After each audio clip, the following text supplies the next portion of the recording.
Hi, welcome back to another video, and in today's episode I want to share some of the tips, or rather some of the things that I really feel that you need to avoid doing, especially when you're doing your job search. So the topic for my conversation today is on the common job search mistakes that you should drop right now if you want to elevate, or rather if you want to take your job search journey to the next level. Welcome back to my channel. My name is Nelly. If you're here for the first time, in this channel I share content on personal growth, professional content around career growth, job search strategies to help you build a rewarding and fulfilling career.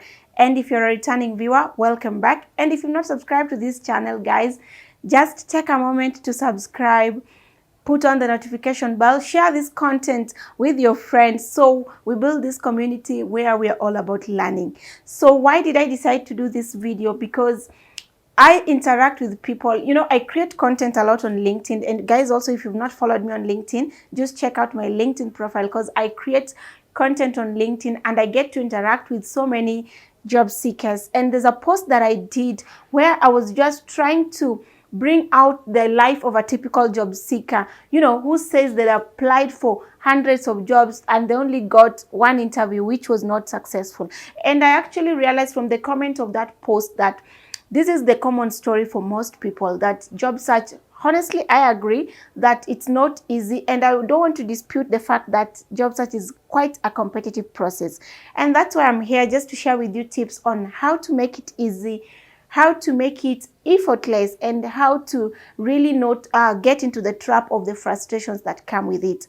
So I'm sharing these common mistakes because when I put out that post, the comments on just how people are going through a lot of rejection, how people are sending hundreds and thousands of job applications and not getting results, and how people are feeling frustrated at the verge of giving up. So I decided just to share with you from my own experience some of the mistakes that I really think are still costing job seekers, some of the mistakes that are really are delaying the job search process. And I'm cognizant of the fact that there are some conditions, or rather there are some instances and there are some factors that are beyond your control or my control as a job seeker, but there are those factors that are within our control, and that is what I want us to have a conversation about. So if this is something that you want to learn, if you're interested in knowing more about how you can avoid this mistake, what are they, I know you'll stick to this video till the end.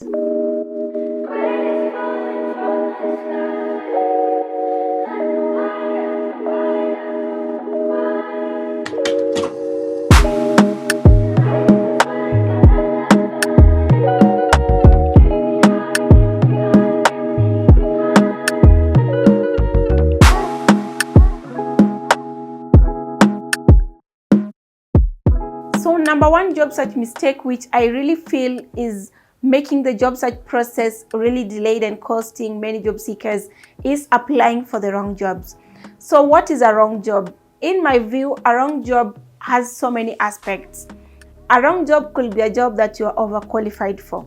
And in most cases, we don't think that actually overqualification for a job is a bad thing. A wrong job could also be a job that you're underqualified for. And a wrong job could also be a job where you are not a good match in terms of culture. You're not a good fit in terms of a culture fit. So there are so many aspects to a wrong job. And also a wrong job could be a job that you're not fit in terms of the budget.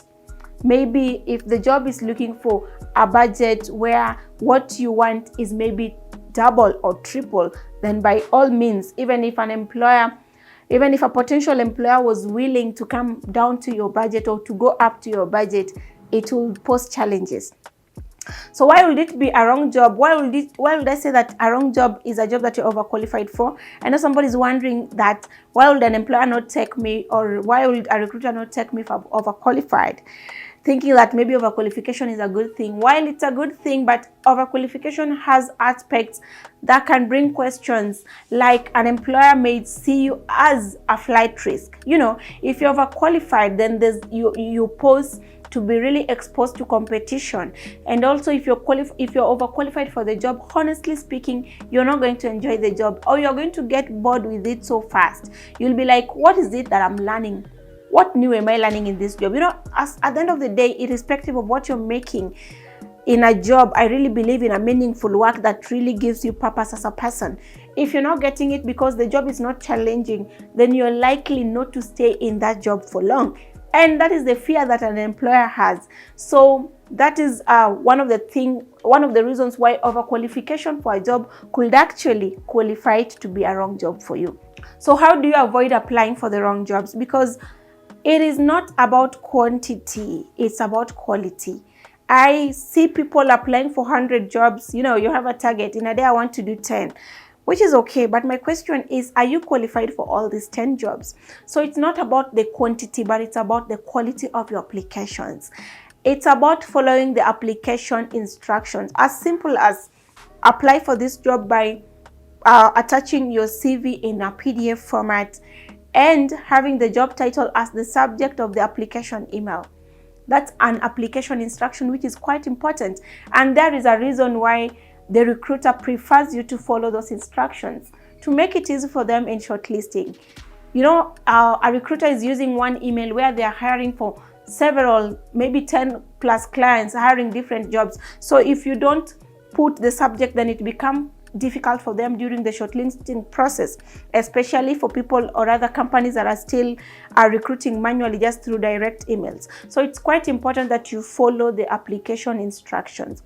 It's quite important that when applying for the job, you're really focusing on what that job requires. So then also, how do you ensure that you don't apply for a wrong job? By aligning, or rather matching, your application tools like the resume, the cover letter, with the requirements of the job. I know I've talked about this severally, because for me it is really key that you match your applications with the requirements of the job. You align your CV with the job description.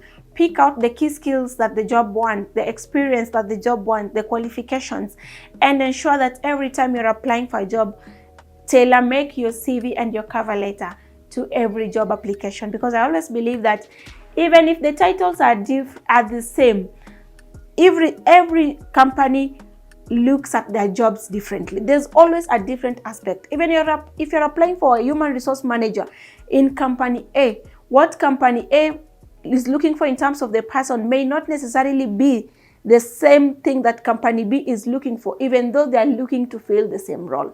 So that's why it is quite important that you tailor-make your applications in each and every job application that you're making. So the mistake that you need to avoid here is to apply for the wrong job, which I've said, number one, is jobs that you're not qualified, either by being underqualified or overqualified. A wrong job is a job where you do not have industry-specific experience, especially if that job is focusing and is looking for industry-specific experience.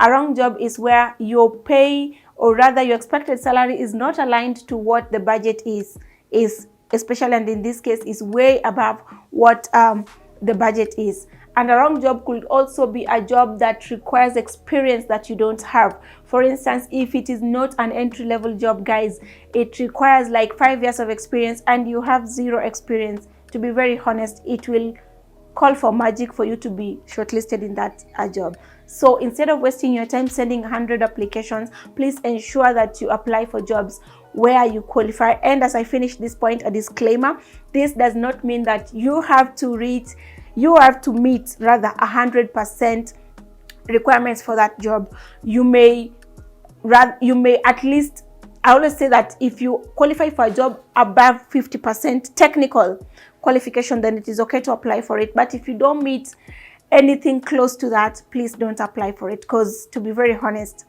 it will be a waste of your time and resources. Another common mistake, which is really costing also job seekers, is lack of a job search strategy or plan. It may sound like a jargon, but now let me just break it down. Why do you need a job search strategy? What does a job search strategy look like? In my view, a job search strategy is now what will make you not apply for those wrong jobs, because a job search strategy will include the type of jobs that you want to apply for. industries where you're looking to apply. You're very specific, you know what you want, the pay that you're looking for. I'm looking for this range, and anything that offers below that is not my job. The type of opportunity that you're looking for, I'm looking for a remote job, I'm looking for a hybrid type of job. Those specifications that you're looking for really help you to filter out. And this ensures that you do not throw applications everywhere because you've seen a job.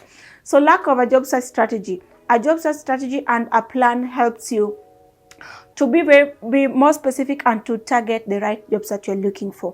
I always find it to be a very powerful approach, in that it really also just helps you to direct your energy to where you will be able to add value, instead of applying for jobs, going for interviews, only to realize that there are jobs that you're underqualified for, or there are jobs that you're overqualified for, or there are jobs that do not also align with your career aspirations. They're not within your career, where you want your career to go to. So please, when you're looking for a job, it's quite important that you come up with a job search plan.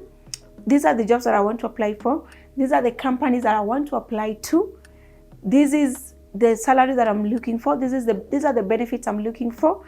These are the benefits that I prioritize. This is what I prioritize for my next job, so that you have clarity. And this really is important, because it ensures that you do not waste your time applying for jobs that you don't qualify for, applying for jobs that do not align with your career aspirations, and applying for jobs that will not add value to your career life. And another mistake that you need to avoid is failing to be different, not being different. And by not being different, I mean that you're applying for a job the same way your other 200 plus competitors are. And I say that nowadays every job application attracts even up to 200 plus applications. So what is it that is going to make you different? Always endeavor to be different. Always endeavor to stand out. A good example that I like to give is that when you're applying for a job, let's say like maybe a product manager or marketing. Let me just give an example of a creative, maybe a graphic designer. So there's so many graphic designers that are applying for the same job. So what is it that will set you out? What is it that will set you apart? What is it that will make you stand out? I recommend that beyond just sending the resume and the CV, create a link to your portfolio. Let the recruiter click that link and go directly to your portfolio and see the work that you've done. All the graphic work that you've designed, that you've done, all the companies that you've worked for, all the works that you've done, let them be in that portfolio. So just beyond the normal application of sending your CV that is showing you are currently the lead graphic designer at XYZ, you've been doing this type of duties, this is your duties and responsibilities, show the previous work by sharing a portfolio. So what this actually helps is that it helps you stand out. If you're applying for a job as a content creator, share a link to the content that you've done. Like today, if I was applying for a job, maybe for instance, as a content creator, if a company was looking for someone to help them do YouTube videos, then I would quickly send a link to my YouTube channel, and it will be very easy for them to see that, she has actually done something similar to what we are doing beyond the narration that she has in her CV. So endeavor to make applications that stand out by being different. Another way to stand out and be different is to send out applications that are solution oriented. And here is how you can do it. So if a company is looking for instance, if a company is looking for a social media marketing or a social media marketing person, for instance, so how you can be different in this case is that I will expect you to go to their social media and try to see what is it that you can do differently, or what is it that is not yet done in that social media platform, whether it is Facebook, whether it is LinkedIn, whether it is their YouTube, whether it is their TikTok, Instagram. What is it that you can do differently? So when you're sending in your applications, let that be your punchline. Yeah, maybe you can say something like, I've gone through your website and I've realized that this and this. Maybe it could just be the way their images are placed. It could just be the way they interact or they respond to the people who comment on their post. If there's a professional touch, or if there's something that you can do differently. So go in with your applications in a way that it comes out that you're providing solutions. So, if I already see, my problems, and you're offering that problem, if I would I was applying maybe as a content creator somewhere, and I will go to their YouTube and say, I realize that maybe the editing of your videos is missing this, or rather your graphics, or maybe the way your videos are done is missing this and this. So this is what I will do to ensure that I improve the quality of these videos. You know, it will be so easy for you to catch, or rather to get the attention of the recruiter or the person who's shortlisting. So shift from just sending in blank applications to sending in applications that actually help you to stand out and be different from all the other applicants in that job. Another mistake that you should really avoid is underestimating your value. How do you underestimate your value, especially during the job search process? I always say that I really understand that sometimes conditions that surround somebody's job search can really be tough, you know, and especially if you're looking for a job without another job. That means probably you don't have a source of income and you're looking for a job at the point of desperation. So what I always say, underestimating your value can come in when you appear for an interview, or rather when you appear for a recruiter or a potential employer, that you can accept everything. You know, like the way people reach out and they say, I'm looking for any job. I really feel that is underestimating your value, and it even becomes worse at the point of negotiation, when you can't negotiate for what you truly believe that you're worth, in terms of salary, in terms of the benefits, in terms of the package, in terms of the working arrangement that you really desire. So I always say, like, underestimating your value, and we've been told that employers really, and even naturally human beings, don't want people who are vulnerable. So if you get to the point that you're really bringing out vulnerability, you're honestly missing out very decent chances. So here's what you need to do when you're looking for a job: that in each and every job that you're applying to, you need to ensure that you match the skills that the job really needs, so that when you go to negotiate, when you get to the negotiation table, you're actually able to negotiate based on the value that you're bringing, based on your skills, based on your experience, and based on what it is that sets you apart.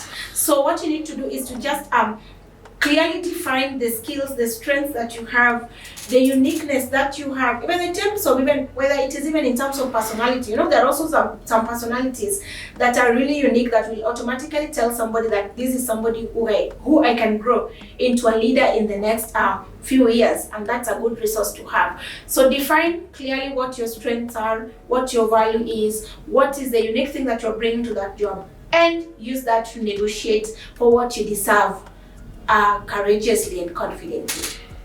The next mistake is failure to have a digital presence that works for you. You can have a digital presence, you can have the best, but does it work for you in line with the jobs that you're looking for? Failure to have an online presence, a digital footprint that actually work for you, is really costing many job seekers. So let's take an example of maybe the social media platforms where you are. Could it be LinkedIn? Could it be Facebook? Whatever it is, I always say that your employer can be in different platforms, not necessarily LinkedIn, but of course we understand that LinkedIn is now among the leading professional platforms that employers really prefer. The profile that you have, the type of content that you create there, is it really in line with what you want employers to know you for, with what you want to be known for as a job seeker? So it's quite important that you consider the digital footprint that you have. Whether you want to share content, it's important that you share content that you want to be known for. You share content that brings value in the line of jobs or career that you want to build. And you interact with the right people that really will really be helpful in your job search journey, in terms of just your social media presence. So have a social media presence that really counts and really helps you in your job search. The last mistake, of course, there's so many other guys, and I would like to just continue with this conversation in the comment. Just share with me what are some of the mistakes that you've made that you feel have really disadvantaged you in your job search. But for this video, I'll share with you the last one, which I always feel strongly is poor networking. Poor networking during job search, or having the wrong networks, or even not networking at all. We always say that your network is your net worth. Who are you networking with during your job search? Who knows that you're looking for a job? Are they the right people? Are they the decision makers in the industry, in the industries and in the jobs that you're seeking to get employed? So networking really matters. I would really encourage you to network correctly, network in the right platforms, network with the right people. or even if it means attending physical networking sessions. But please don't invest your money in a networking session before you really define what is it that you're going to get from it. For instance, if there's somebody you know, or there's somebody that you've really been looking to meet, like there's some people that have really been looking forward to meet, that if there's a networking event and they see that they will be attending, I'll easily pay for that event, because I've actually defined my career, and I know by networking and getting to understand, maybe there could be like mentors to me, maybe in the industry, I will really be able to, if I interact with them, I will gain insights which will really help in my career. So network correctly, network strategically, and network intentionally. Yeah, so guys, that's all I had, especially when it comes to these mistakes that you need to avoid. I hope this video has helped someone. Just to ensure that you're very deliberate about your job search, you're very intentional, and you're very strategic, so we avoid this too much hard work, too much drain that comes with it, but rather doing it very strategically, doing it very intentionally, doing it very in a way that is quite planned, to just shorten this period that always becomes very frustrating and emotionally draining. That's what I had for you for this video. Thank you for watching. Remember to subscribe, share this content, comment, like if you find this content valuable, and I'll see you in the next video.